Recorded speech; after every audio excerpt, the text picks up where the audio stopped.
Alors on va parler, vous savez qu'on est proche de Pourim, on va profiter de l'occasion. Hein, vous n'avez pas remarqué? Alors étant proche de Pourim, on va profiter de l'occasion de parler de Pourim un petit peu et de faire des liens avec le couple. Alors en fait, le Pourim, on appelle cette fête Pourim au nom du Pour, oui, au nom du tirage au sort qui a été effectué par Achashverosh. Oui, c'est marqué dans la Megillat Esther, c'est marqué Pourim, Al-Shem Pour. On a appelé cette fête Pourim au nom du Pour. Du Pour, c'est le tirage au sort qu'a fait Haman. Il a tiré deux numéros. Il a tiré le 12 et le 13. 12, c'est les 12 mois. Parce qu'on était au mois de Nissan. Au mois de Nissan, 12 mois plus tard, on est en Hadar.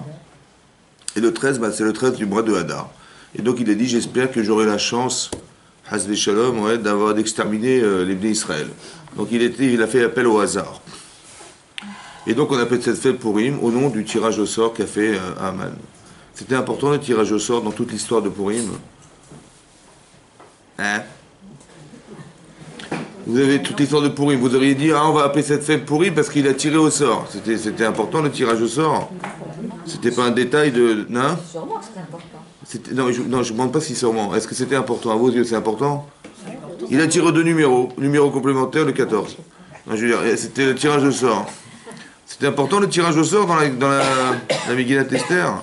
Qu'on sache au moins Comment? qu'on sache le jour, il va y avoir la police de l'extermination. C'était important. Non.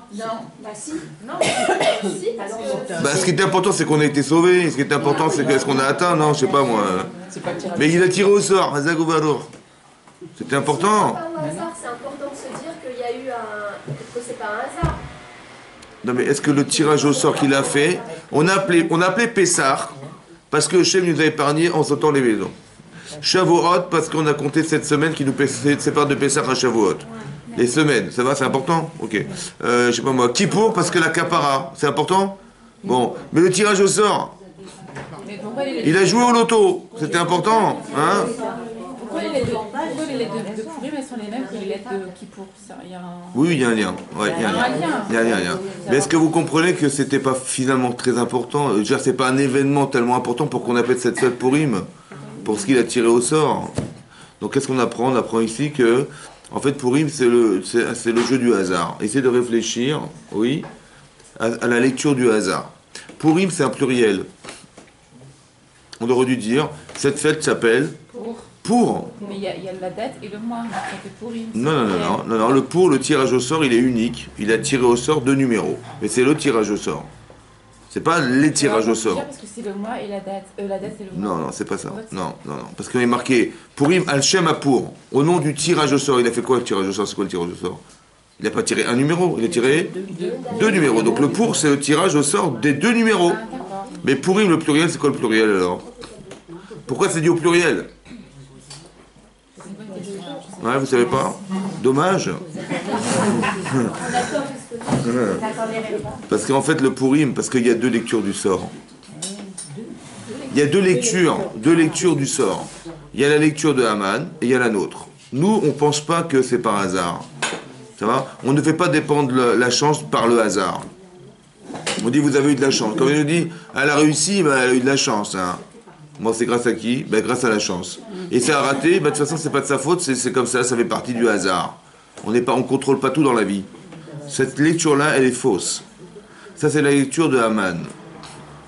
Nous, on a une autre façon de penser. On a une autre façon de penser le hasard. Est-ce que nous, on tire au sort?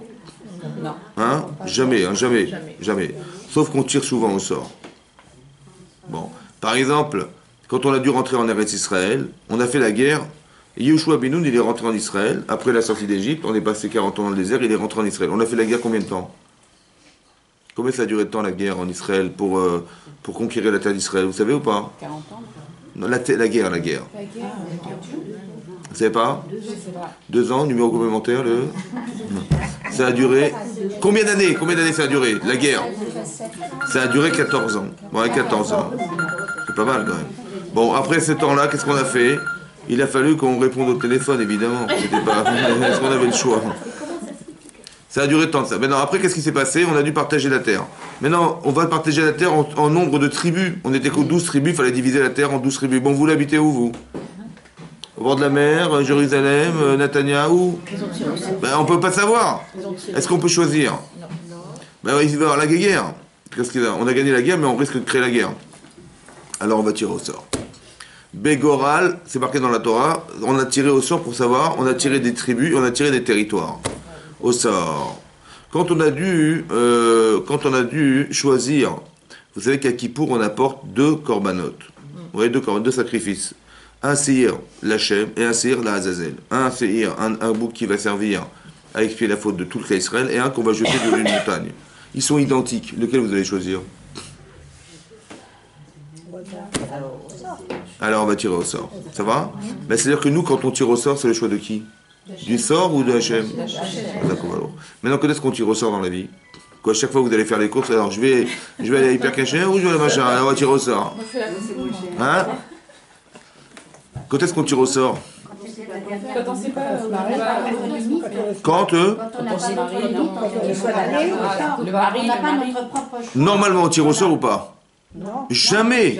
Pourquoi il ne faut pas tirer au sort? Pourquoi il ne faut pas tirer au sort? Il n'y a pas la notion du hasard dans la vie. Il n'y a pas de hasard. Non, mais pourquoi il ne faut pas tirer au sort dans la vie? Bien sûr. Mais le hasard, c'est qui? Bah, tant mieux, tant mieux.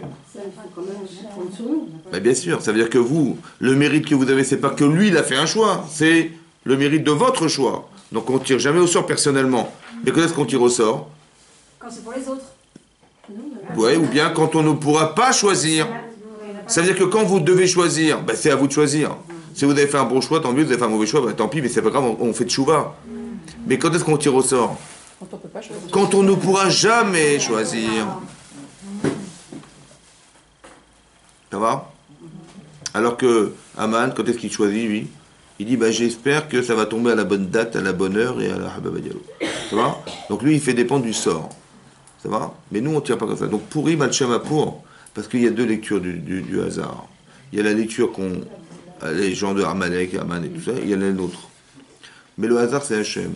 Par exemple, dans la paracha de Chayet Sarah, quand Abraham, il a demandé à Eliezer, son serviteur, d'aller chercher une femme pour Yitzhak. Il a dit, voilà, il faut trouver une femme pour Yitzhak. Alors, si on vous demande à vous, si Abraham il vous demandait à vous d'aller chercher une femme pour Yitzhak, hein, vous donnez votre, ben, ça c'est déjà choisi, c'est sûr, mais il faut trouver. Alors, qu'est-ce qu'on fait? Qu'est-ce que vous faites? Ben, vous avez le prestige que Abraham Avinu, il vous a demandé de construire le clan Israël pour, grâce à vous. Oh là, vous avez envie ou pas? Vous imaginez la mitzvah ou pas? Vous imaginez ce que ça veut dire? C'est pas que vous allez trouver faire un shidour pour quelqu'un, un de vos amis. Vous allez construire le clan Israël. C'est énorme. Bon, qu'est-ce que vous faites? Hein? Vous cherchez le meilleur. Donc vous allez téléphoner à toutes les châtraignottes du monde entier. Vous avez des catalogues, vous allez vérifier. La fille la plus. Vous avez des critères, vous allez vérifier. Hein? Est-ce que vous allez. Mais vous avez une mitzvah. Si vous allez prier, vous allez faire quoi? Vous allez faire rien. Bah oui, parce que si vous priez, c'est lui qui va faire le choix. Mais c'est à vous ou c'est à lui? Il faut faire tout aussi. Mais c'est lui qui va choisir. Mais pourquoi c'est lui et pas vous? Parce que c'est lui qui décide de Neshama. Hein? C'est lui qui décide d'Adma. Puisque c'est lui qui a Parce créé que c'est bien Neshama Neshama. et c'est divisé en deux. Donc Mais pourquoi vous dites pas, mais dans tout c'est comme ça, c'est lui qui a décidé, mais dans tout c'est comme ça, quand vous faites des choix dans la vie, vous dites pas, bah, c'est lui qui a fait les choix, non, c'est vos choix personnels. Là vous avez une mitzvah. Attendez, votre mari quand il va mettre les tefilines, il dit pas, je vais mettre dans la rue, et je vais tendre le bras, je vais attendre que quelqu'un mette les tefilines. Non. J'attends, voilà, Dieu il va m'amener. Pour le mariage, Et là c'est votre mérite, c'est de faire quelque chose. Mais pourquoi tout à coup c'est pas votre mérite? Abraham, qu'est-ce qu'il a fait Eliezer? Qu'est-ce qu'il a fait Eliezer? Il a prié Hachem, mais c'est pas ça qu'on lui demande. Il a prié, il est allé aussi pour chercher. Qu'est-ce qu'il a trouvé? Il a trouvé Rita. Il n'a rien trouvé du tout, c'est elle qui est venue à lui, de l'eau. Il a prié pour qu'on l'aide. Mais qu'est-ce qu'il a fait? Regardez au moins les limites. Attendez, qu'est-ce qu'il a fait Eliezer? Personnellement, il aurait dû aller chercher les gens, faire des recherches personnelles, contacter des personnes. Il a fait quoi? Il a prié. Zéro. Non, il a dit Zéro. si elle s'occupe, dans sa tête, il s'est dit si elle s'approche et qu'elle s'occupe de mes bêtes. Donc il a fait le minimum, hein, c'est extraordinaire. Parce qu'il savait que c'était joué, que c'était Hachem qui avait Je vais vous choisi. piquer un petit peu, parce que là je vois que c'est... Non mais il y a un petit problème. Attendez, on vous demande de faire une mitzvah. On ne fait pas le minimum. Sinon c'est qui va au Lama C'est vous ou c'est Hachem? Bon, ben c'est nous qui devons... C'est Hachem qui fait les choix pour le mariage. Ah, mais c'est ça qu'il faut comprendre. Dans ce cas-là, c'est intéressant de comprendre dans ce cas-là. Il n'a pas fait une démarche personnelle. C'est incroyable, non? Mais pourquoi il n'a pas fait? Parce qu'il savait que c'était comme ça. Hein? Bah, comment ça sert à rien, elle est bonne celle-là? Non, ça sert pas à rien. Il y a des gens, c'est des chatragnottes. Elles s'occupent de marier des gens. Alors elles font rien, les pauvres. Hein? Il n'y a pas la même connexion aujourd'hui qu'il y avait avant. Mais non, mais oubliez les choses. C'est une miso, c'est pas une miso de marier des gens. Très bien. Bah lui, il n'a pas fait ça. Lui, il a téléphoné à Hachem direct. Mais pourquoi? C'est pour la grâce, c'est pas pour... Non. Et alors quoi, ça veut dire que c'est pareil pour tout? Attendez, je vous pose une question. Vous savez, il y a une Mara qui dit, un Midrash Rabbah qui dit qu'il y a une matronita, une matrone.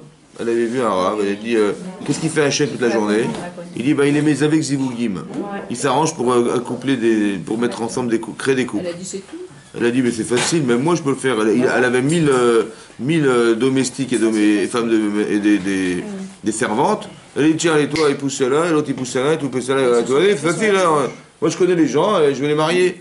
Le lendemain matin, elle a vu l'autre, il avait un cocard dans le truc, l'autre elle avait une mâchoire comme ça. Il dit mais c'est passé, il dit bah voilà, on s'est disputé. Il dit ah ouais d'accord, j'ai compris. Donc c'est vrai que c'est pas facile de marier les gens. Ok? Pourquoi c'est pas facile?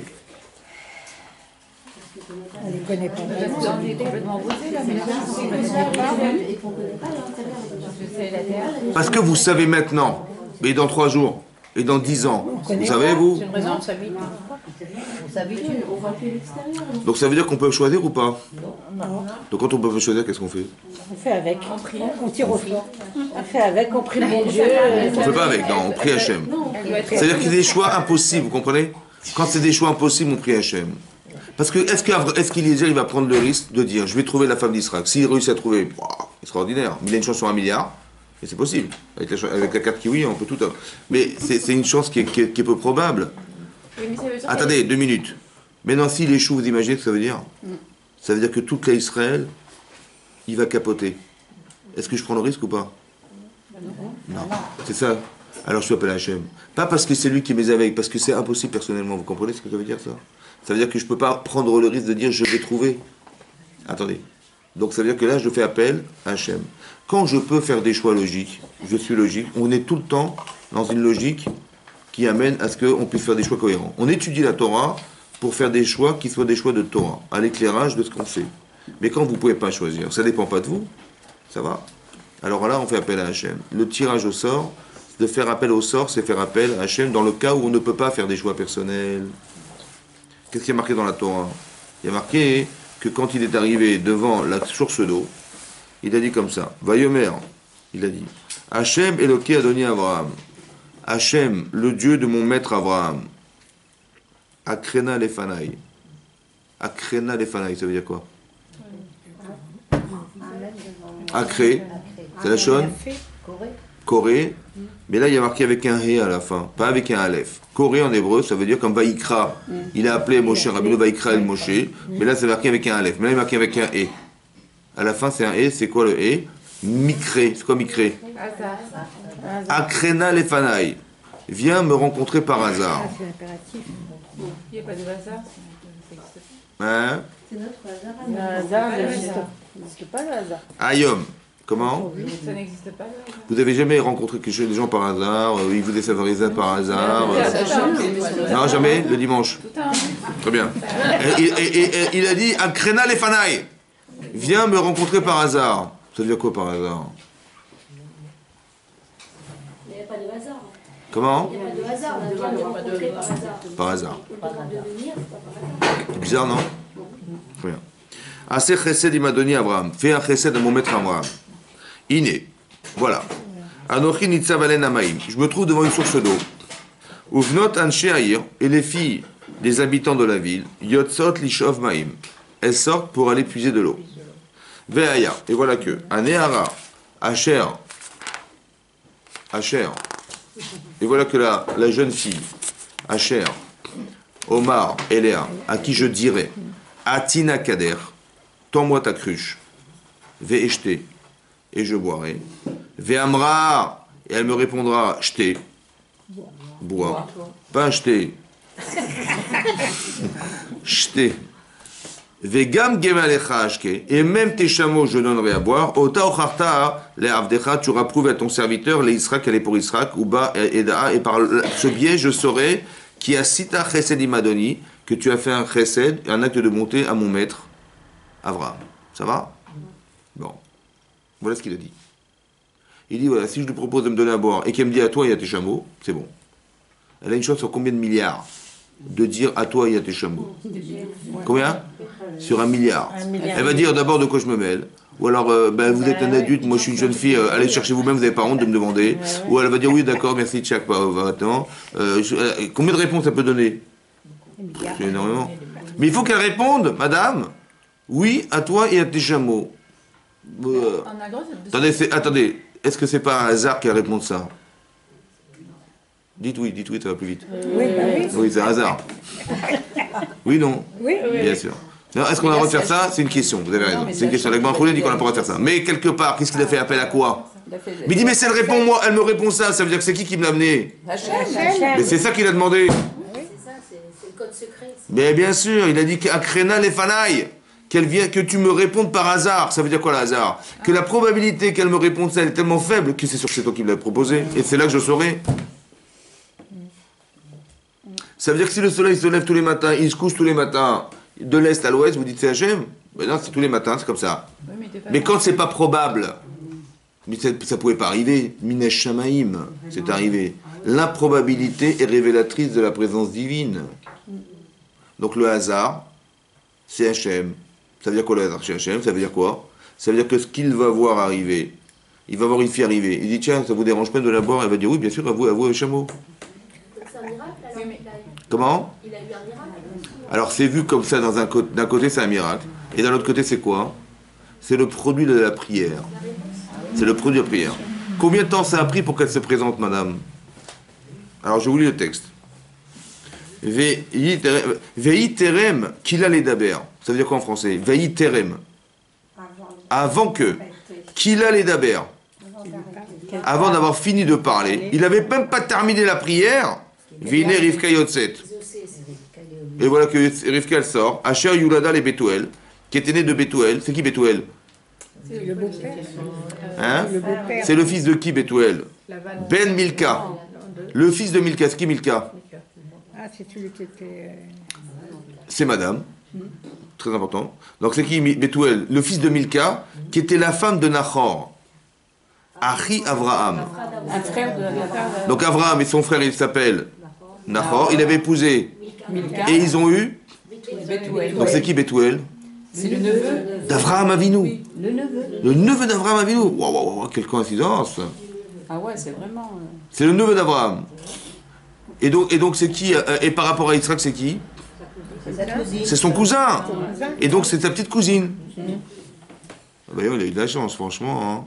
Il a dit, il faut que tu me trouves dans ma famille. Quel hasard. Quel hasard.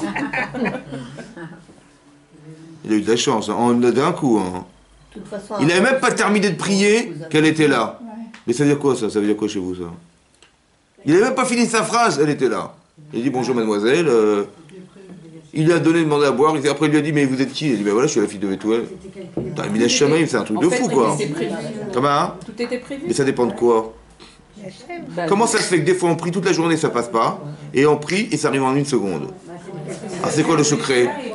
Comment? C'était prévu. Normalement, quand on prie et que ça arrive après, ça devait se faire. Ouais. Ça devait pas se faire. En fait c'est pas ça, c'est pas vraiment ça madame. C'est quoi? Ça dépend de quoi? De la prière, de la prière, comment on De la conviction que vous avez de que ça arrive ça. Exactement. que Dans les prières. qu'on met dans la prière. de quoi? que c'est pour le bien. La émouna dans la prière. C'est quelle mouna de quoi? Mounadaïm. Là il a prié d'accord? Ça a marché tout de suite. Mais est-ce que nous quand on prie ça marche tout de suite? Non. Ah, ça dépend de quoi alors? L'intensité de la prière. Mais de quoi? C'est quoi l'intensité? C'est quoi la force? C'est quoi? De croire que ça va C'est quoi la force? Non, c'est de croire C'est quoi la force? C'est quoi? Pas beaucoup. Hein? Je ne crois pas vraiment. Mais C'est de croire que ça va se réaliser. Mais c'est quoi la force? Qu'est-ce qu'il faut mettre comme esprit? Quel esprit il faut avoir pour que ça s'accomplisse à l'instant? C'est positif. La émouna, la Comment? La émouna que tout arrive. C'est la volonté d'Hachem. Vous la connaissez la volonté d'Hachem vous? Ben, c'est pareil, si ça- Vous la connaissez ou pas? Si ça se réalise. Attendez, je vous pose une question, répondez-moi. Vous la connaissez la volonté d'Hachem? Non. Ben moi non plus. C'est marrant, hein. Après, Alors, comment vous faites? nous on prie, après ça gêne, puis on voit parler. Hein? au moment. Si ça se réalise avant qu'il ait fini de parler, Très bien. il constate que sa volonté, c'est la volonté d'Hachem. Mais comment vous la connaissez, la volonté d'Hachem, pour constater? Ça se réalise. Mais non, mais vous, il faut demander faut d'abord demander pour que ça se réalise, non? Mais vous la connaissez, la volonté d'Hachem, vous? Moi non plus. Il ne faut pas demander dans la joie. Comme ça. Hein? La joie, la certitude que ça va peut-être se réaliser quand on vient. Peut-être ça va se réaliser. Ah, Parce peut-être. qu'il y avait tellement de la Ah. conviction. Mais si on le demande avec une vraie sincérité et Ouais. de manière joyeuse, Mais qu'est-ce que vous demandez quoi? Vous demandez que ça se passe bien? Bah oui. non, que ça se passe comme il faut que ça soit bon pour nous. Mais chez Atouba, quoi, à la bonne heure. À la bonne heure, à la bonne heure. Avec le bon oeil. Non, c'est vrai. Mais moi, j'ai passé autrement. Entre nous, ça va. Est-ce que vous savez? Personne ne sait. D'accord. Alors, qu'est-ce qu'il faut faire? On dit comme ça. Il faut attendre et. Attends, avoir la bonne heure. avant que je m'énerve, je vais vous dire un truc. C'est comme ça. C'est comme ça. Plus vous pensez que c'est vous, vous dites je vais faire quelque chose, je vais prier, je vais faire ça, et Dieu il fera les 10% qui manquent. Mais est-ce que c'est possible que vous pensez une seconde, vous allez faire 90%? Vous allez faire combien? Vous allez faire 0. Bon. La volonté de l'homme, elle est. Attendez, j'ai dit avant que je m'énerve, Aide-toi, le ciel t'aidera. Attendez, écoutez-moi bien, écoutez-moi bien. Quand c'est de votre ressort, il ne faut pas demander forcément à Hachem, il faut faire vous-même. Parce que c'est ça votre mitzvah. Il y a du Yetzer Hara que pour ça, que pour dire alors je fais ou je fais pas. Et vous allez vous battre pour arriver à quelque chose dans votre vie. Ça, c'est votre mérite personnel. Mais il y a des choix dans la vie, comme dans celui-là, on ne peut pas choisir. Ah, écoutez-moi bien. Plus vous saurez intérieurement que vous n'êtes pas capable, plus vous allez laisser Hachem faire. Je ne sais pas ce qu'il va choisir. Moi, je ne sais pas. Il faut qu'il choisisse. Mais moi, je ne sais pas choisir. Plus vous dépendez d'Hachem, ça veut dire, il y a des situations de vie où c'est une invitation à le laisser faire. Parce que qu'est-ce que vous voulez faire comme choix? Vous allez faire des choix, vous? Hein? Vous allez choisir, mais vous allez sûrement faire une bêtise. Parce qu'il y a des millions de femmes sur la terre, et c'est la femme qu'il faut trouver la seule. C'est comme si vous avez des millions de boules, et il faut trouver sur la bonne. Vous allez trouver la bonne. Mais quel chutzpah de croire qu'on va trouver la bonne. Et plus vous êtes en désarroi profond de dire mais jamais j'y arriverai. Et plus je dis mais c'est Hachem qui va y arriver évidemment. Et vous allez laisser Hachem faire. Et là, vous allez voir que ça va fonctionner. Plus vous croyez que ça passe par vous, à la proportionnelle de ce que vous croyez, alors Hachem il a moins de place. Oui, non. C'est pas de dire mais j'espère que je vais trouver le bon truc, machin. Mais non. Qu'est-ce que tu rêves? Tu crois que tu vas trouver, mais c'est impossible. Quand on est dans cette situation, c'est impossible. Qu'est-ce qu'il y a la personne qui va prendre le risque? Et plus vous avez peur de prendre ce risque, et vous dites, mais moi c'est Hachem, je le laisse faire, je ne serai qu'une intermédiaire. Jamais moi je vais choisir. Parce que c'est impossible de choisir. Qui c'est qui va choisir? Vous avez compris? C'est ça qu'il voulait Hachem. C'est-à-dire qu'Hachem, des fois, il crée des situations de vie où on ne peut pas faire des choix. Pourquoi faire? Mais pour que vous aviez la chance de voir ce qu'il va choisir. Pour que vous ayez la chance de voir que votre prière elle a fonctionné. Mais dans quel esprit il faut prier? Dans l'esprit de dire, mais moi, je suis incapable, Rav Shalom, et c'est pas moi qui vais faire. Dans ces cas-là. C'est ça qu'il a dit, je t'en prie, fais au moins pour mon serviteur, pour ton serviteur Abraham. Même là, il s'efface carrément, Eliezer. Vous avez compris comment il s'efface? Il dit pas, mais fais-le au moins pour que j'ai le mérite d'avoir eu la mitzvah. Même pas. Même pas. Il dit, mais que ça se passe comme ça, au moins par le mérite de ton serviteur Abraham. Mais moi, je suis que secondaire dans l'histoire. Ça veut dire que dans des situations pareilles, on n'a pas la prétention de croire qu'on est quelque chose. Parce que qui c'est qui va croire qu'il va faire quelque chose ici? Il dit non mais moi je vais rien faire du tout. Je ne suis qu'un vecteur, au moins que j'ai le mérite que ça passe par moi. Vous comprenez comment ça se passe? Mais que c'est Hachem qui va choisir. Il a fini de parler, elle était là. Attendez juste une seconde. Ça veut dire comme ça, j'apprends aussi un grand principe qu'il faut retenir. Écoutez bien. Plus je doute, plus l'image que j'espère atteindre, elle est loin de moi. Comment? Je dis comme ça. Je dis que je connaissais un très très bon ORL. Non, je rigole. Non, j'ai pas dit ça. Non, c'est comme ça. Je disais.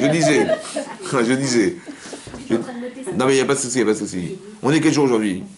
Lundi. Donc lundi, mais jeudi, que plus vous doutez, plus le résultat que vous voulez atteindre, il est loin. Et plus, vous dites, mais de toute façon, dans ce cas-là, mais moi, ça ne dépend pas de moi. Et plus l'image se rapproche de vous. Donc il faut lâcher. Comment? Faut lâcher. Ça veut dire de dire, quand je dis lâcher, ça veut dire, mais quelle prétention j'ai de croire? Pour qui je me suis pris pour croire que ça va passer par moi? Que c'est moi qui vais choisir, Chazvé Shalom. Quand il sera qui va épouser la femme que j'ai choisie, moi je vais prendre ce risque, moi. En fait, c'est un cas extrême dans la Torah pour dire, mais c'est tout le temps comme ça, qu'est-ce que vous croyez? Vous comprenez? Parce que là, il s'agit du clan Israël. Mais ma famille, mes enfants, machin, c'est aussi pareil, c'est mon clan Israël à moi, vous avez compris? On m'a proposé de faire ça, mais qu'est-ce que je suis moi? Alors j'ai dit, écoute, je vais juste prier pour juste avoir le mérite d'avoir été l'intermédiaire. Mais celui qui choisira, c'est pas moi, c'est Hachem. Vous avez compris ce que ça veut dire? Plus vous vous sentez capable, dans ce cas-là, et plus c'est dangereux. Et moins vous dites, mais moi, mais qu'est-ce que je suis dans cette histoire? Moi, j'ai au moins le mérite d'avoir été l'intermédiaire, le vecteur permettant d'accéder. Et je prie Hachem que ce soit lui qui le fasse. Je t'en prie, par hasard, montre-moi que moi j'ai la preuve que c'était toi. Comment je vais savoir? Parce que c'est impossible qu'elle dise des choses pareilles. Donc, Mina Shamaim, le hasard, ça veut dire la probabilité très faible que ça puisse se réaliser, c'est révélateur que c'était Hachem. Vous comprenez ce que ça veut dire ça? Et là, tu auras prouvé à ton serviteur que c'était lui, et c'était elle, pardon, et voilà ce qu'elle a dit. Elle a dit, la fille de Bethuel, exactement ce qu'Abraham il avait demandé. Mais ça veut dire qu'il y a beaucoup de paramètres qui sont très intéressants ici. C'est que on fait appel au hasard quand on n'a pas de choix à faire personnellement. Parce que jamais on fait appel au hasard quand il s'agit d'un choix personnel à établir. Parce que c'est le but de ma vie, c'est d'établir des choix. C'est le but de ma vie, de me construire dans des choix. Oui. Et d'un autre côté, quand on ne peut pas en faire, c'est une provocation à dire à Hachem, je te laisse t'engager dans cette voie-là, et que laisse-moi juste voir que c'était toi, et que ma Me'imouna soit remplie par la vision de ce hasard qui est révélateur d'une chose extraordinaire qui est impossible. Et quand on va demander à un rabbin Un conseil. Alors il est... Comment? C'est logique, parce que ou j'ai les compétences, oui, ou je ne les ai pas, et dans ce cas-là, c'est quand vous dites, est-ce que vous savez étudier la Torah? Non. Alors je dis, écoutez, je vais trouver un professeur à l'école qui va enseigner la Torah à mes enfants. Est-ce que je suis professeur de mathématiques? Non. Est-ce que je suis professeur de géographie? Non. Est-ce que je suis professeur de philosophie? Non. De physique non plus. Hein. Je paye des gens qui vont faire le travail pour moi, mais je ne suis pas capable. Donc je passe par intermédiaire parce que je n'ai pas ni le temps ni les compétences. C'est logique ou pas? Donc quand je fais appel à un rave, évidemment, le rave, il est là pour ça. Il a étudié la Torah pendant des années pour pouvoir être l'intermédiaire de la connaissance d'Hachem. Donc je fais appel à lui. Parce que c'est quoi la Hirat Shamaim?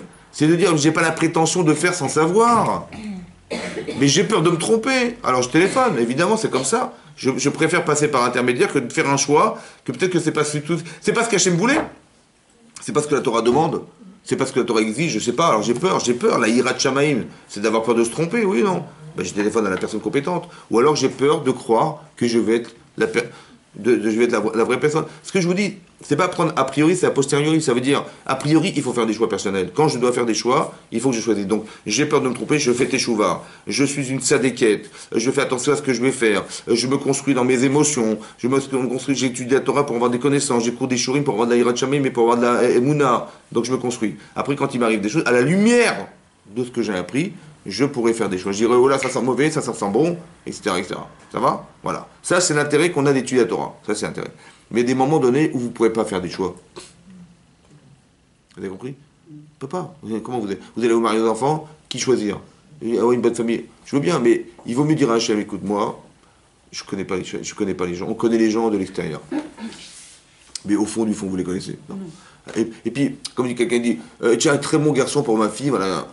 Vous le connaissez comment? Il dit, voilà, comment il parle aux gens, comment il est cordial avec les gens, il a beaucoup d'empathie. Avec les hommes, il est superbe. Et avec les femmes, vous savez, vous? Non, moi je connais pas. Mais comment vous savez?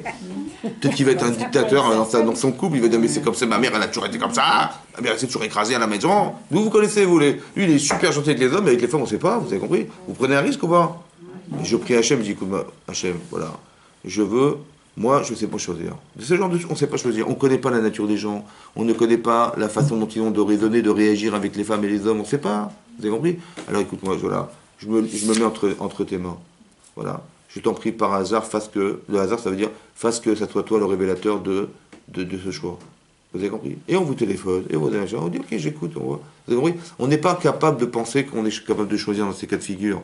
Donc il y a certaines situations de vie, comme par exemple, on est arrivé devant la mer Rouge, mais c'est pareil. Vous allez faire quoi? Vous allez nager. D'accord? Vous allez vous battre, on ne sait pas. Donc quand on ne peut pas faire des choix pareils, c'est physiquement pas possible, ou mentalement pas possible, alors on fait appel à Hachem. C'est ce qu'on espérait en fait quand on arrivait en Israël à l'époque de Moshe Rabbeinu lorsqu'il arrive, il envoie les Meraglim, ils sont revenus en disant, mais vous savez quoi, on a vu des géants, etc. Mais si vous ne pouvez pas vous battre contre des géants, Hachem, il l'a prévu ce truc ou pas? Ben oui. Ou alors on dit, ah, il s'est trompé, Dieu, il nous a mis des géants en face de nous en pensant qu'on allait gagner. On est des sauterelles. Est-ce que vous avez déjà vu une sauterelle qui bat les hommes? Vous avez déjà vu, vous, dans votre vie? Mais Dieu, il s'est trompé, et on est des sauterelles devant des géants. Il n'a juste pas compris qu'on n'était pas capable. Ou alors? Hachem, il a mis des géants, mais il va nous aider à les combattre. Ou alors il me dit, laissez-moi faire. Quand tu peux pas faire des choix, laisse-le faire. Ça va? C'est ça. Mais quand tu verras que c'est lui, est-ce que ça va pas renforcer ta émouna? Parce que toi, tu crois que c'est toi tout le temps, nous, on croit que c'est nous. On fait ça, on réussit, Baruch Hashem, on a réussi, Baruch Hashem. On a réussi, Baruch Hashem. Ça veut dire que j'ai 50%, il a 50%, ou j'ai 90, il a 10. Mais on a réussi, Baruch Hashem, hein, on a réussi, mais grâce à qui?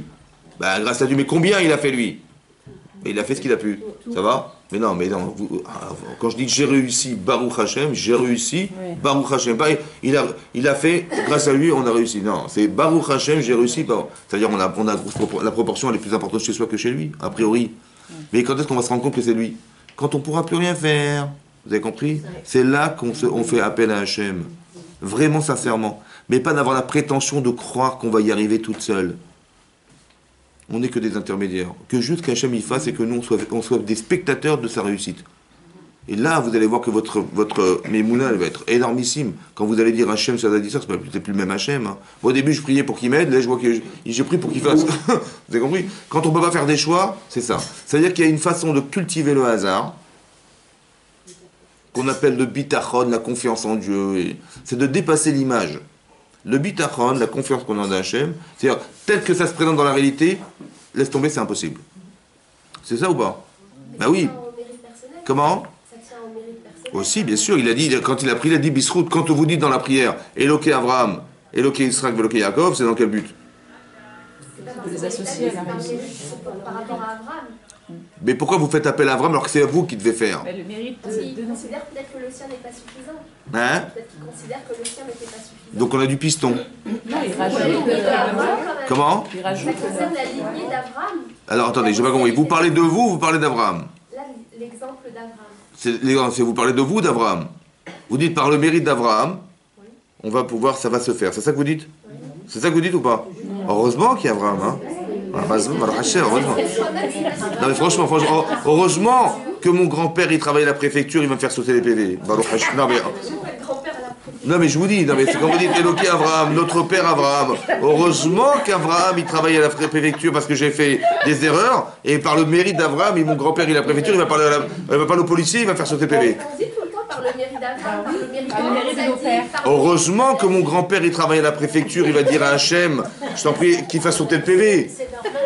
Hein? Encore une fois. Heureusement qu'Abraham il va dire à Akadosh Baruch Hu de m'enlever ce truc-là, parce que s'il n'y avait pas Abraham, mais comment j'aurais fait moi? Donc Hachem il va tronquer le jugement parce qu'Abraham il a un petit chèque. C'est ça? Mais on peut prier comme ça. Est-ce que c'est juste ou c'est faux? C'est bien prié. Est-ce que c'est juste ou c'est faux? Oui, c'est juste. Ou c'est faux? Heureusement qu'Abraham il est là-bas. Vous imaginez? Il a dit à Hachem, attends, la pauvre Miskina, quand même. Et donc il dit, mais bien sûr. Attendez. Il y a marqué. Attendez, avant, regardez. Il faut faire très attention parce que Christaline. C'est vous priez le Christ ou c'est Staline? C'est vous qui choisissez. Alors, non mais faut faire attention parce que c'est du cristalline là. Faut faire attention. Non, c'est chrétien ce que vous dites. Non, c'est pas ça. Il y a marqué comme ça. Il y a marqué l'otate mishpat. On n'a pas le droit. Le juge, il n'a pas le droit de déformer le jugement. Oui, non. Est-ce qu'un juge il va recevoir de l'argent pour juger les gens? Non plus. Donc quand je dis à Abraham, je t'en prie, va voir Hachem. Tu lui dis, je t'en prie, qu'il soit miséricordieux. Ça va? Donc qu'est-ce qu'il a fait Abraham? Il a sorti un chèque. Il a dit combien? Il a été voir Hachem, il a dit combien il faut payer pour... C'est du chorad, ça, c'est interdit ça. Non? C'est permis ou c'est interdit? C'est interdit. C'est interdit. Donc c'est quoi faire appel au Havot alors? Avec les sadikim, c'est pas Ça veut dire quoi faire appel au Havot? On nous aide à voir la chose.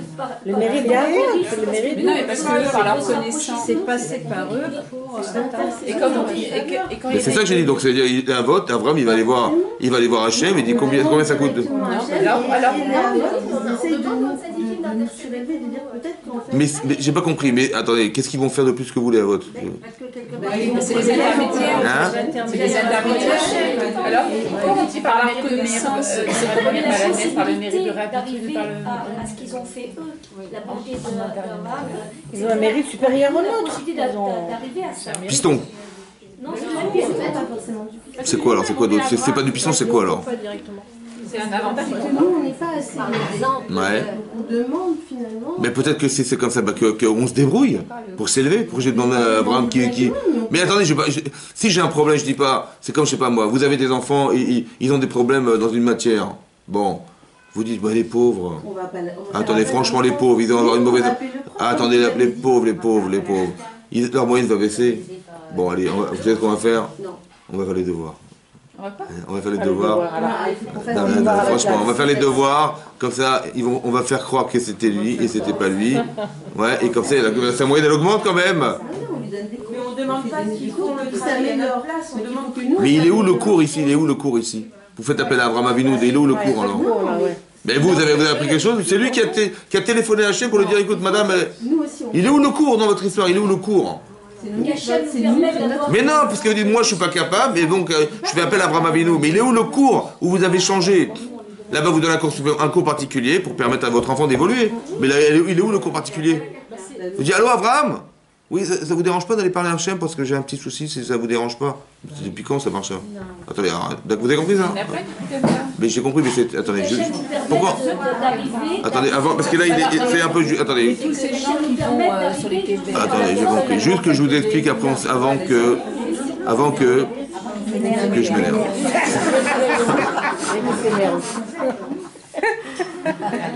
Vous descendez d'Abraham ou pas? Oui, ça. D'Israël aussi? Vous êtes sûr ou pas? Ben oui, Et Jacob? moi aussi. Très bien. Mais quand vous dites descendez de quelqu'un, ça veut dire quoi? Ça fait partie de leur lignée.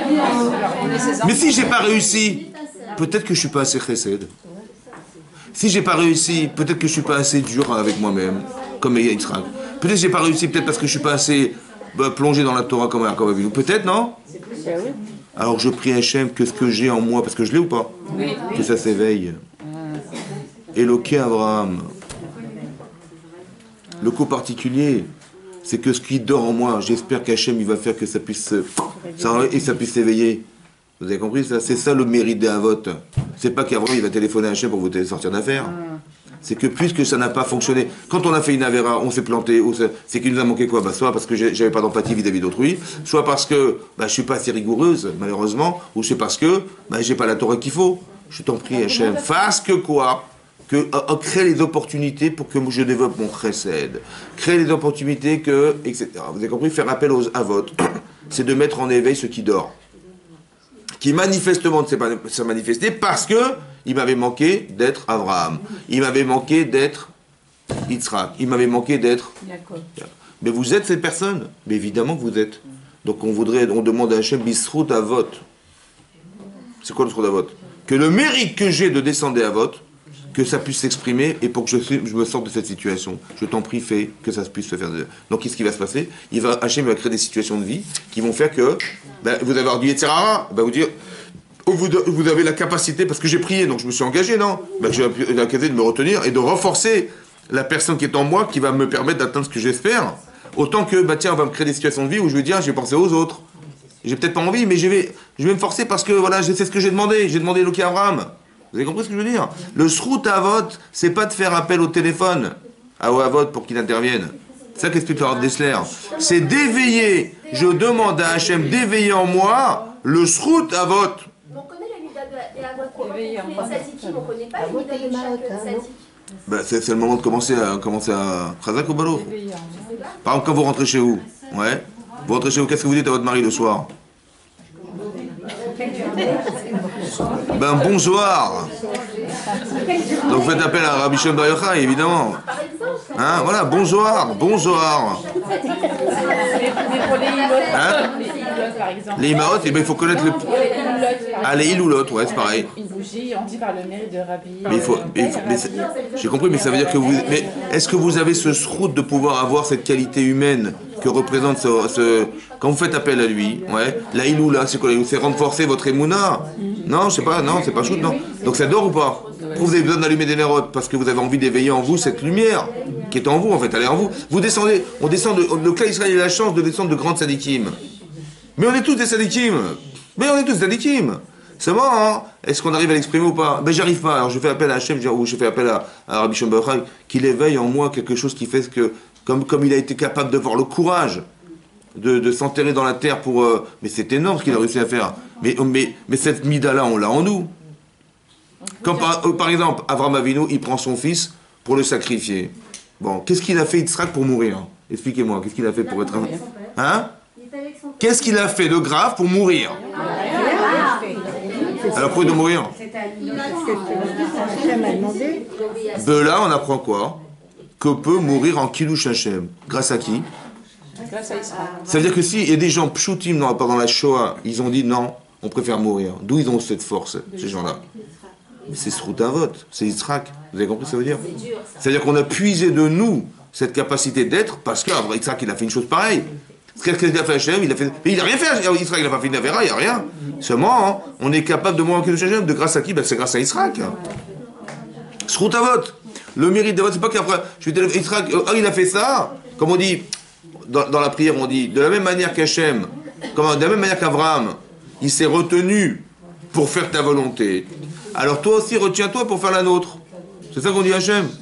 Mais ça veut dire quoi, ça? Mais c'est Abraham qui l'a fait, mais toi tu l'as rien fait. Comme on dit, par le mérite d'Abraham, il s'est retenu.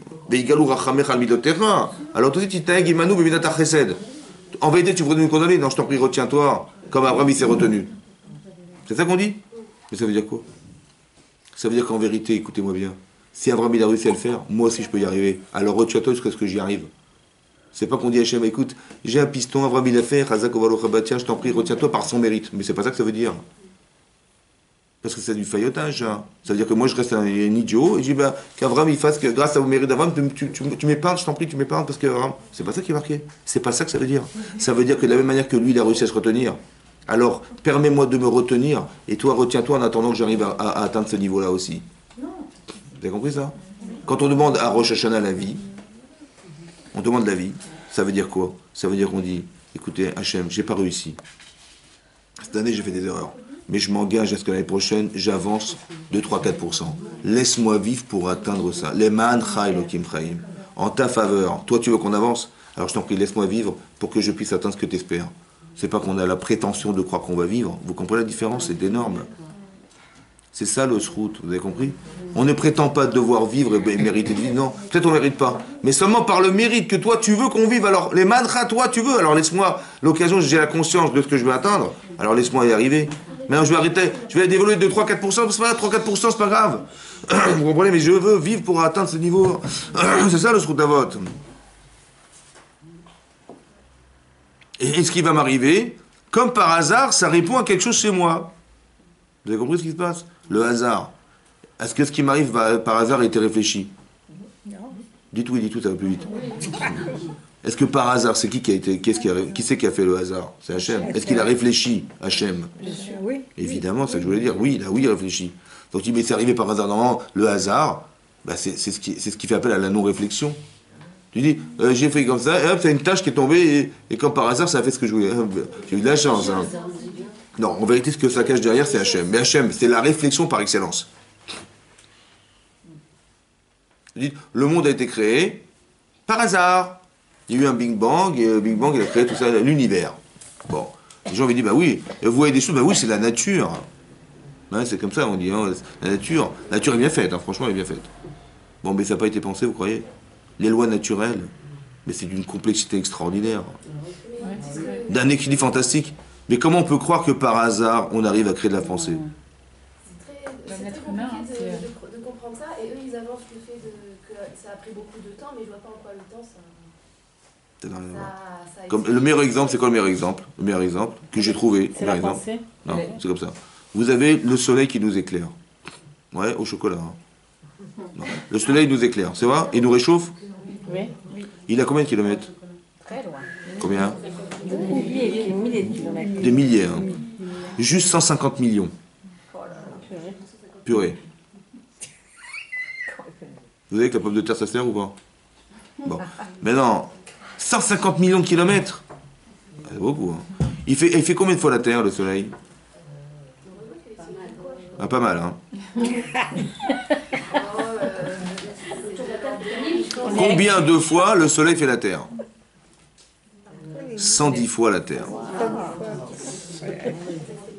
110 fois la Terre. Est-ce qu'on est à la bonne température? Ben, la preuve, c'est que à cause de la pollution et de l'effet de serre, il y a un réchauffement climatique et ça détériore la nature. Oui ou non? À cause de qui il y a une détérioration de la nature? Donc ça veut dire que ça avait bien calculé au départ? Bah oui. Mais qui c'est qui a calculé? Mais qui c'est qui a mis le soleil? Attendez. Vous dites, mais... Le soleil, mais la pollution, c'est les humains qui l'ont mis.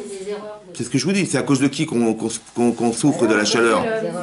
Et s'il n'y avait pas de pollution? Tout irait bien. C'était au degré près, c'était ce qu'il fallait. Parce que 2 degrés de trop, c'est catastrophique. Hein. 2 degrés, mais c'est quoi des degrés?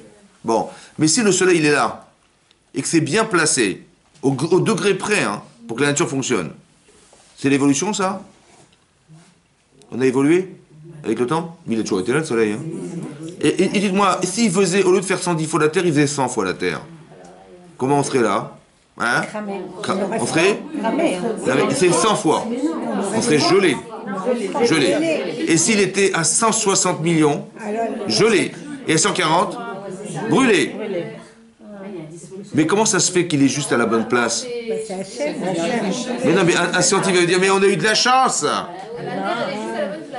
Et en plus, la Terre, et la Terre, elle tourne sur elle-même, et il y a les saisons, et la Lune, elle tourne sur elle-même ou pas?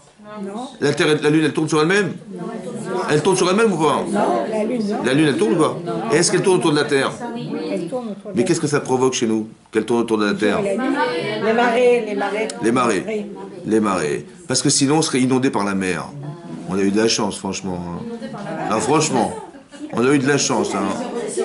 Vous imaginez que la mer, elle se retire à cause de l'extraction lunaire, qu'elle tourne sur elle-même, sur la hauteur de la Terre, et ça tire les marées vers l'extérieur, et ça nous empêche d'être inondés. On a eu de la chance, c'est le hasard. Ou c'est Hachem? Mais d'où vous savez que c'est lui? C'est comme ça. Parce que ça a été réfléchi. C'est pas possible que le hasard il fasse des choses pareilles. Il y a trop de réflexion derrière. C'est là qu'on déduit que le hasard, c'est Dieu. C'est pour notre bien qu'il l'a fait. Mais si la lune, elle est là pour notre bien, est-ce que ce qui m'arrive, c'était pour mon bien? Par hasard. Donc je dois toujours le réfléchir dans le sens du bien. Ça veut dire quoi? Ça veut dire quoi? Ça veut dire quoi dans le sens du même? C'est dur de le réfléchir parce que je souffre de ce que je vis. Comment ça peut être bien? Hein? La Lune, elle n'a pas de libre arbitre. Mais elle a été placée là par la volonté divine. Donc mais moi j'en jouis de ça, moi. Parce que si je devais prendre mon petit balai au bord de la mer pour pousser l'eau comme ça, j'aurais plus de bras déjà, ça serait trop compliqué. Aussi, il fallait arroser ces terrains. Vous avez des hectares et des hectares avec votre petit réservoir d'eau et votre petit arrosoir. Allez, mesdames. Bon, mais il pleut des tonnes comme ça et du goutte à goutte. Hein. Parce que quand j'ai pris... Vous savez, quand on était à l'école, on mettait un seau au-dessus de la porte. Vous vous rappelez ou pas? Et quand le prof il rentrait, il prendrait un seau d'eau sur la tête. Ça va? Mais là, il n'y a pas de seau d'eau. Il y a des tonnes de milliers de tonnes d'eau qui tombent, elles tombent goutte à goutte. Razak au barour. Du goutte à goutte. C'est-à-dire que vous êtes agressé par l'eau qui coule? Mais c'est un chesed de fou furieux, ça. Mais par hasard, hein. Vous savez, on a eu de la chance. Hein. Ça ne nous a pas écrasé la tête avec la flotte qui tombe sur la tête. On a eu de la chance, hein. Mais ça fait partie de l'évolution, vous avez vu? On nous a dit c'est l'évolution. C'est l'évolution, ça? C'est l'évolution, ça? Mais c'est sûr que c'est un chesed d'Hachem, vous comprenez? Pourquoi c'est chesed d'Hachem? Pourquoi c'est Hachem? Parce que c'est pas possible que par hasard, on fasse des choses intelligentes. C'est comme le Rav, je crois que c'est le Rav Dessler, il dit, non, c'est pas le Rav Dessler, je crois que c'est... Un Rav, il a dit comme ça. Je prends une feuille blanche, une feuille vierge, et je prends un petit flacon, d'accord? Et je mets de l'encre, un peu d'encre, et je jette en l'air. Et ça tombe sur ça, voilà. Vous avez vu? Alors, c'est pas beau? Alors, hein, vous voyez? Chaye Sarah, Bereshit, le numéro, la ponctuation, voilà. Par hasard, j'ai fait comme ça, j'ai jeté un flacon d'encre, et c'est tombé sur la feuille, voilà ce que ça fait. Vous me croyez ou pas? Mais pourquoi pas? Mais attendez, c'est le hasard. Ça a pris du temps, Comment? Ça a pris du temps. Non, mais ça m'a pris une seconde. Hein. J'ai jeté le flacon d'encre. Oui, ils disent que, en fait, tout c'est des milliers d'années, alors on peut pas... Mais c'est pas des milliers d'années, la Terre, elle a jamais bougé de l'endroit où elle se trouve, dans l'univers. Et le Soleil non plus. Vous avez parlé du Big Bang, donc... Mais j'ai compris, mais c'est pas un problème d'évolution. Vous avez vu que c'est pas l'évolution. La Lune, elle tourne toujours comme ça. C'est pas l'évolution, ça. Nous, on peut dire que nous, on a évolué, qu'on descend du singe. Mais est-ce que la nature, elle n'a pas changé, la nature? Mais comment ça se fait? Qui c'est qui a pensé la nature? Il est où le cerveau de la nature? La nature est intelligente. Est-ce que vous seriez capable de fabriquer des animaux, vous? Non. Et de faire pousser des arbres, des fruits? Non plus. C'est intelligent ou pas? Et c'est tellement intelligent que tout ce qu'on a besoin d'avoir pour survivre se trouve dans la nature. Oh, quelle coïncidence, ça. Vous avez de la chance, franchement. Les vitamines que vous cherchez, les protéines, vous voulez vous soigner, mais c'est la nature. Quelle coïncidence. Bon, ça a été réfléchi ou pas? Mais c'est pas possible que là... Vous comprenez, quand j'écris ça, j'ai réfléchi ou pas? Est-ce que c'est l'objet du hasard? Non. Donc tu peux pas me faire croire qu'en jetant un flacon d'encre, ça va faire ça? Oui. Mais qu'est-ce qui est plus compliqué? De créer le monde ou de jeter un flacon d'encre sur une feuille pour qu'elle fasse... Et nous, on croit que c'est pas... Ça, vous dites, ah, c'est un charlatan. Qui c'est qui va me faire croire qu'avec un flacon d'encre, on peut écrire une page pareille? C'est un charlatan. Charles, attends. Oui. Mais nous, on croit que le monde, il est créé comme ça. Mais c'est pire, c'est plus compliqué de créer le monde que de jeter un flacon d'encre sur une feuille. Et nous, on croit que le flacon d'encre, ça, c'est pas possible, mais qu'il ait créé le monde, c'est possible. Et pourquoi il y a tellement de gens qui y croient? Hein? Pourquoi tellement de gens qui y croient? Parce que Intelligent, alors pas du tout. hein? Parce que c'est un déni. C'est-à-dire que c'est tellement important qu'on soit maître de ce monde qu'il ne faut pas que Dieu existe. Parce que s'il existe, on est tributaire, c'est pas possible. C'est-à-dire qu'on est bloqué intellectuellement par l'intérêt qu'on a qu'il n'existe pas. Parce que je veux être seul tributaire du profit que j'ai d'exploiter le monde. Fais tout là. Mais ça veut dire que c'est ça pour Purim. Vous avez compris? Que dans notre vie de couple, aussi on prie Hachem que si on n'arrive pas, voilà, on est dans l'incapacité, ouais, etc. Dans des situations pareilles, on prie Hachem qui libère des situations. Ça veut dire que moi je suis pas capable, mais je sais que toi tu peux. Alors fais en sorte que mon mari, ma femme, elles vivent des situations de vie qui vont la faire changer et qu'on pourra enfin pouvoir communiquer, discuter, envisager. Vous comprenez? Quand on peut pas, qu'est-ce qu'on fait? On fait appel à Hachem, c'est comme ça. Une femme, elle comprend ça. Parce que les femmes aient un problème, elles vont prier Hachem direct. C'est comme ça, c'est une nature féminine, c'est comme ça. Donc on fait appel à ça, à cette capacité que nous avons de se tourner vers lui dans un cas où on ne peut pas choisir. Il y a des femmes qui viennent et qui disent, mais mon mari il est comme ça, j'arrive pas à m'en sortir, hein, et je souffre, et ça. Il est borné, têtu. C'est vrai que dans un couple c'est difficile parce que quand ça passe par intermédiaire, souvent une femme elle va vous dire, alors que lui il t'a dit, tu l'as écouté, mais moi quand je te dis tu m'écoutes pas. Ça vous dit quelque chose ou pas? Hein? Ah, lui, il t'a dit, alors tu as écouté ce qu'il t'a dit, mais moi, quand je te dis, ça fait 50 fois que je te répète, il me dit non, non. Et lui, en une fois, il t'a dit, ça va. Ça vous rappelle quelqu'un ou pas? Oui. Un petit peu. Ça s'accumule, à force de l'entendre. Le dernier, c'est lui qui fait le bénéfice. Non, on dit non. Vous répétez à votre mari 50 fois la chose, non, je suis pas d'accord. Et il entend quelqu'un d'autre, tout à coup, ah oui, tu as raison. C'est marrant, hein? Comment ça se fait, ça? Quelle chance il a? Hein? Vous avez compris? Mais quand vous n'arrivez pas, vous dites Hachem, je suis surpris, faites en sorte qu'il rencontre quelqu'un qui lui fasse ça. Plutôt que de se vexer en disant, tu vois, je t'ai dit, et t'as fait. Mais c'était par hasard ou pas? Quand je vois ça, ce phénomène, je dis, mais moi, si je ne suis pas capable d'y arriver, parce que des fois, des fois, on est dans la compétition. Qui c'est qui va gagner? Dernier mot. Qu'est-ce qui est le dernier mot? Qui c'est qui va gagner? Il y a une compétition. Qu'au moins, on comprenne qu'il n'y a pas de compétition. Alors qu'Hachem, il fasse en sorte qu'il voit ailleurs. Que là-bas, tu peux te battre en entreprise avec tes compétiteurs. Mais dans la coupe, on n'est pas compétiteurs. On est complémentaires. On est l'un pour l'autre. On n'est pas l'un contre l'autre. Qui c'est qui va gagner? Qui c'est qui va réussir? Qui c'est qui va... Comme c'est qu'on était à la cour d'école et on se bagarrait, qui c'est qui va gagner? Vous avez compris? C'est fini la cour d'école. Donc la cour d'école, c'est dans le travail, tu veux bien jouer. Non, tu veux être compétiteur, tu veux être le meilleur entre amis, il n'y a pas de problème. Tu veux jouer au truc, il n'y a pas de problème. Mais dans un couple, il n'y a pas de compétition. Hein. Donc c'est-à-dire qu'on est là l'un pour l'autre. Qu'il arrive à comprendre ça, je t'en prie, un chef, qu'il fasse que, je sais pas, il va lire un livre, il va faire n'importe quoi, voilà. Ou une femme pareille, c'est pareil, vous avez compris. On prie Hachem quand on n'est pas capable. C'est ça qu'il faut faire. Que je trouve la bonne personne, que je trouve je sais pas, qu'il rencontre la bonne personne, qu'on soit toujours, et on a la Emouna, que c'est comme ça, la Emouna, et donc c'est ça qui nous amène à ce que le hasard s'exprime dans des situations où on est dans l'incapacité de faire des choix personnels. Pourquoi ils ont jeûné alors à Purim? Pour être dans l'aptitude à prier. C'est ça que ça veut dire. Faire teshuva, c'est de dire, parce qu'en général, on ne fait pas appel à lui. D'accord. Quand les Israël se sont plaints dans le désert, il dit mais qu'est-ce qui nous est arrivé? On doit mourir de soif ici, je n'ai pas compris. Pourquoi tu nous as fait sortir d'Égypte? On se plaint. On dit mais on était mieux là-bas qu'ici. Donc qu'est-ce qu'on fait? On regarde les choses telles qu'elles sont sans se rendre compte de mais qui c'est qui les a amenées? Comme si que c'était fait comme ça, par hasard, et que on était obligé d'acheter dans le désert. Qu'est-ce qu'on a été faire d'entrer dans le désert? Ça va? On avait au début la confiance en Dieu, tout à coup on est en train de mourir de soif, on dit mais qu'est-ce qui m'arrive? Et on va se plaindre, on dit mais qu'est-ce qu'on va été voir Moshe Rabbeinu, on va se plaindre auprès de Moshe en disant mais qu'est-ce qu'on a été faire sortir d'Égypte? Ni moi je vais arriver à boire, ni mes enfants, ni mon bétail. On va se plaindre. En fait, qu'est-ce que voulait Hachem? Il voulait qu'on se plaigne? Non, mais compris.